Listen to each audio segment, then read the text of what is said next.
नमस्कार, मैं Dilip Sirwal, Vijay Jyoti academy higher secondary school के मैं डायरेक्टर।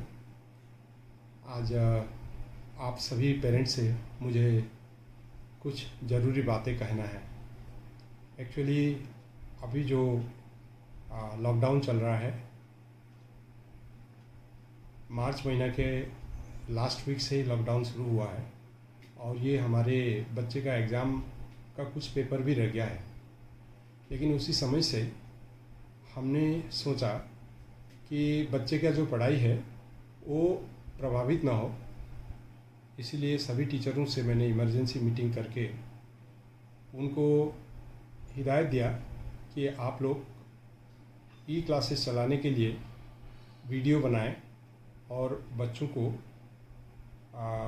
लेसन भेजें। और ये कैसे संभव होगा, बाद में हमको ये निर्णय लेना पड़ा कि सभी क्लास के व्हाट्सएप ग्रुप बनाएं, उसका बाद में व्हाट्सएप के माध्यम से बच्चों को भेजें ताकि वो व्हाट्सएप का जो वीडियो है वो किसी भी समय बच्चे देख सकते हैं। क्योंकि जूम में और दूसरे ऐप में अगर हम लाइव करते हैं तो वो देख नहीं पाते हैं, और इसीलिए बहुत सारे टीचरों को ये असुविधा हो रहा था, उनको मालूम भी नहीं हो रहा था, क्योंकि अब तक ऑनलाइन जो क्लासेस हैं उन्होंने कभी इस तरह से पैकेज नहीं बनाया और अभी इन्होंने शुरू किया।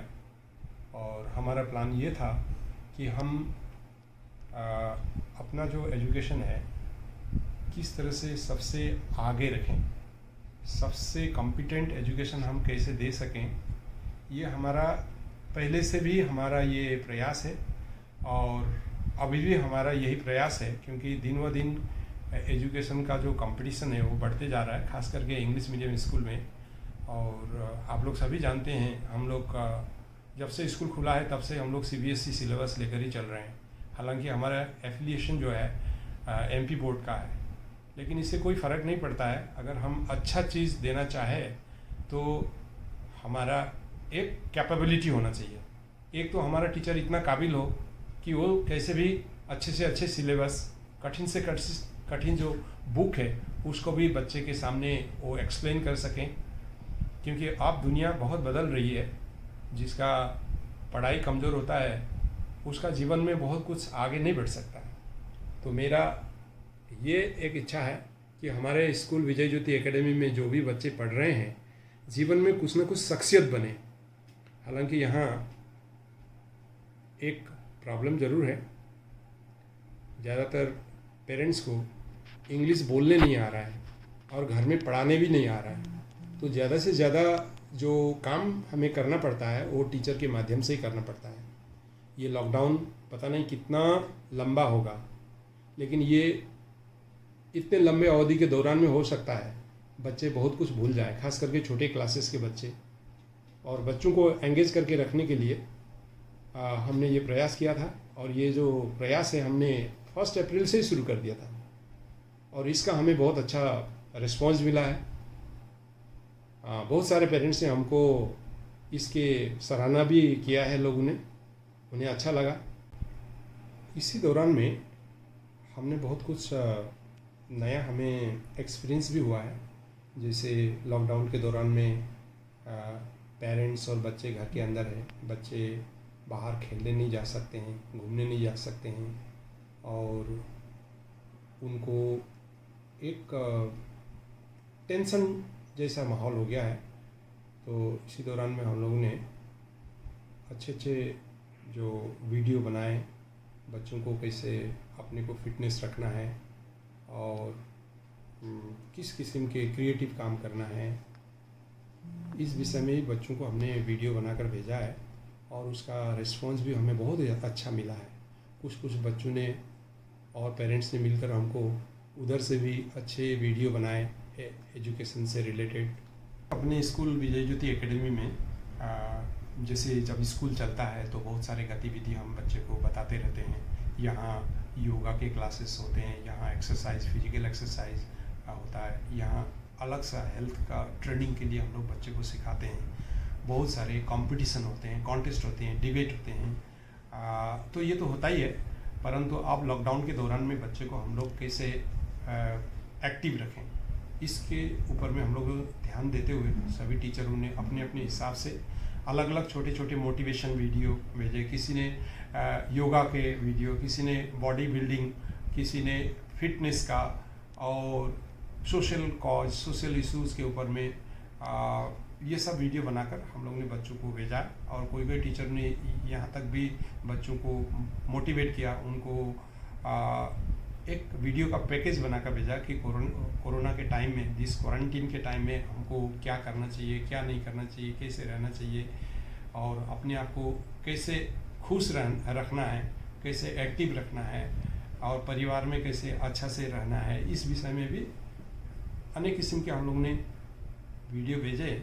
और ये पढ़ाई के साथ साथ एक अलग गतिविधि थी और वास्तव में बच्चे को भी अच्छा लगा। कुछ तो हम लोग ने उनको होमवर्क के हिसाब से भी वीडियो बनाने के लिए दिए थे और वो भी बहुत ही सराहनीय रहा। बच्चे लोग ने काफ़ी इंटरेस्ट लिया। अब ये सब सभी के पीछे कारण यही है कि हम अपने बच्चे को किस तरह से मोटिवेटेड रखें ताकि वो उनके माइंड जो है ना पढ़ाई में लगे रहें और कहीं गलत सोच, गलत आदत, गलत संगत से हम कैसे इनको बाहर रखें और इनको जो स्कूल में संस्कार हम लोग सिखा रहे हैं, स्कूल के जो एनवायरनमेंट है वो घर में रहते हुए कैसे बराबर दे सकें, इसके लिए हमारा प्रयास था। और दूसरी बात, हमने पेरेंट्स को भी मतलब अपने टच में रखने का कोशिश किया ताकि उनको भी हम कैसे एक पारिवारिक फीलिंग दे सकें, और इस विषय में हमारा काम चल रहा था। अभी सभी दूर स्कूल बंद है, लेकिन हमारा स्कूल बंद इस तरह से नहीं है। हमारे ई क्लासेस चल रहे हैं, वीडियो बनाकर क्लास के लिए टीचर भेज रहे हैं। मतलब एक्चुअली हमारा गतिविधि तो चल रहा है, ऑनलाइन चल रहा है। कुल मिलाकर हमने अपने टीचर को भी एंगेज रखने का कोशिश किया, उनको अपने जॉब में कैसे इनटेक करें, उनके जॉब में ब्रेक नहीं देना पड़े, ताकि उनका जो मिनिमम जो सोर्स ऑफ इनकम है आते रहें और उनका भी मिनिमम जो घर का खर्च है वो चलते रहें। इस विषय में हम लोगों ने बहुत प्रयास किया, लेकिन अभी हमें बहुत सारे चीज़ समस्या के रूप में दिखाई दे रहा है। जैसे अब हमने पिछले साल का कुछ पेरेंट्स ने फीस जमा ही नहीं किया। ऐसे बहुत सारे पेरेंट्स हैं जिन्होंने पिछले साल का, उसके पिछले साल का भी नहीं किए। तो ऐसे पेरेंट्स की संख्या भी काफ़ी है। उनको हमने बहुत निवेदन किया, बहुत रिक्वेस्ट किया। उन्होंने बोला था कि हम मार्च के एंड में दे देंगे, किसी ने बोला कि अप्रैल में दे देंगे, अप्रैल फर्स्ट वीक में दे देंगे। तो ये उम्मीद लेकर हम लोग चल रहे थे। हमारा जो इकोनॉमिक बजट है इसके आधार पर हम लोग कोशिश कर रहे थे कि ऐसा पेरेंट्स अगर जमा कर देंगे तो हमारा टीचरों को, हम अपने स्टाफ को हम एंगेज करके रख सकेंगे। लेकिन अभी ये सबसे बड़ा चैलेंज हो गया है कि बहुत सारे चीज़ तो चल रहा है अभी, जैसे किसान के अनाज बिक्री हो रहा है। अभी सरकारी लोग जो है वो नौकरी कर रहे हैं, उनका भी पैसा बराबर आ रहा है। अब तो बहुत सारे फैक्ट्री भी शुरू हो गया है और अच्छा शुरू होने वाला है। लेकिन इसके बावजूद भी जो लोग सक्षम हैं, फीस दे सकते हैं, वो भी मतलब नहीं देने के ही ऐसा सोच कर बैठे हैं। मेरे को समझ में नहीं आ रहा है कि अब हम आगे किस तरह से अपना जो गतिविधि है, अपने जो टीचिंग स्टाफ है, अपना जो स्कूल के जो खर्चा है, जो जैसे बस का लोन होता है, स्कूल का बिल्डिंग का जो किराया होता है, इसका लोन है, और इलेक्ट्रिसिटी, टेलीफोन, ऐसे बहुत सारे जो खर्चा है जिसको हमको देना ही पड़ता है। यहाँ कोई भी कटौती नहीं है, कोई भी माफ़ी नहीं है। लेकिन जब आप लोग सपोर्ट करेंगे तभी हम लोग ये सब कर पाएंगे। अगर आप लोग सपोर्ट नहीं करते हैं तो हमारे जो इतना बड़ा हम इरादा लेकर चल रहे हैं, हम लोग इतना बड़ा प्रयास कर रहे हैं, हम घुटने पे आ जाते हैं। तो आप लोग सभी से हम यही अपील करते हैं, देखिए हम कम से कम फीस में स्कूल इसीलिए चलाने का प्रयास कर रहे हैं कि जो गरीब वर्ग के लोग हैं, निम्न मध्यम वर्ग के लोग, गरीब वर्ग के लोग भी अपने बच्चे को इस स्कूल में पढ़ाएं और अच्छा से अच्छा एजुकेशन उन लोग दे सकें। इसके लिए हम लोग ऐसा सपना लेकर ये स्कूल शुरू किया है और नाम विजय ज्योति रखा। इसका मतलब हमारा जो भावना है देशभक्ति से ओतप्रोत है और देश के सेवा इस स्कूल के प्लेटफॉर्म से कैसे हम दे सकते हैं, सभी के लिए शिक्षा संभव कर सकते हैं, ये एक प्रयास लेके, एक धारणा लेकर हम लोग शुरू किए हैं। लेकिन अब ये आज के डेट में हम लोग बहुत ज़्यादा मुसीबत में आ गए हैं, क्योंकि सबसे बड़ा मुसीबत है आर्थिक स्रोत। इसमें हम लोग ब्लॉक हो गए हैं। इसीलिए मैं आप सभी से अपील करता हूं कि पेरेंट्स जो भी आप लोग फीस जमा कर सकते हैं आप लोग ज़रूर कर दीजिए, ताकि हमारे जो गतिविधि है, हमारे जो टीचर हैं उनको सहयोग मिलते रहें। और रही बात फीस माफ़ी करना या नहीं करना, ये अभी तक सरकार से कोई निश्चित गाइडलाइन नहीं आया है। सरकार के जो भी गाइडलाइन होगा उस हिसाब से हमको करना ही पड़ेगा। आप और हम अभी निर्णय करके कुछ भी फ़ायदा नहीं है। तो इसीलिए जो भी आपको फीस देना पड़ता है वो तो देना ही है। लेकिन खास करके उन लोगों के लिए मैं बोल रहा हूँ जिन्होंने पिछले साल के भी फीस जमा नहीं किया है और अभी भी उनके पास में क्षमता है देने के लिए, वो ज़रूर आपके फीस जमा करें। और इस साल का फीस भी अगर आप जमा कर सकते हैं तो ज़रूर करें।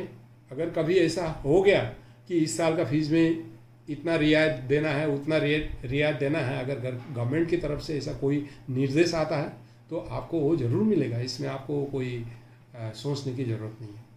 बस इतना ही कहते हुए मैं आप लोग सभी से निवेदन करता हूँ कि आप लोग सुरक्षित रहिए, सोशल डिस्टेंसिंग मेंटेन करके रहिए, अपने बच्चों को सिखाइए, समझाइए, क्योंकि ये लॉकडाउन के दौरान में बहुत सारे बच्चे भी बिगड़ रहे हैं। मैंने सुना वो पेरेंट्स के बात नहीं सुन रहे हैं, वो बिना मतलब में इधर उधर संगत करके घूम रहे हैं। अभी मेरे को ये फतनपुर से इस तरह से कोई पेरेंट्स बता रहे थे कि हमारा बात ही नहीं सुनता है बच्चे। तो देखो आपका बच्चा है, आपको कंट्रोल करना पहला आपका जिम्मेवारी है।